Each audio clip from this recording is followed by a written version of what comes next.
the standard's been set, right? I mean, guys, this is what you need to do to win games, right? I mean, for Coach Wolvers and his staff, they can say, hey, fellas, here you go. This is what you have to do. Now, will Yeah, it sink in?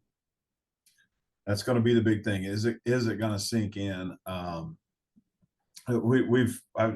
said this to a lot of kids in practice and different things when they make great plays, and it's like one of their first, like especially if it's like a freshman or sophomore, or a young junior or something, and all of a sudden it clicks for them, right? And you're like, and I said, well, you screwed up now.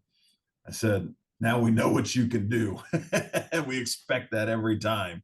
And so that's kind of where the Purdue's at. Now we know what they can do, right?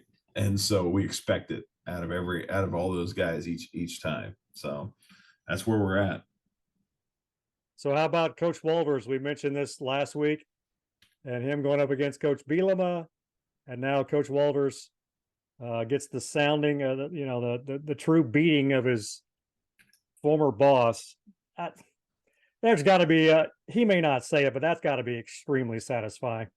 It was funny. He kept downplaying it Yeah.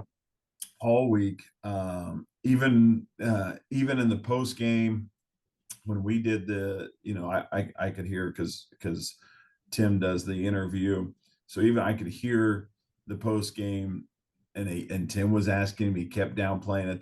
Then I was in the interview room, and Tom and all those guys were trying to ask how sweet is it, and he downplayed it.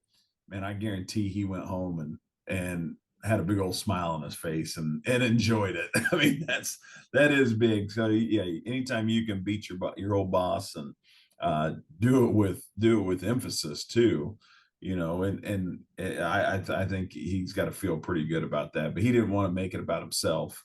He didn't want to say this isn't a Ryan Walters win. This is a Purdue University win, and I get that for sure.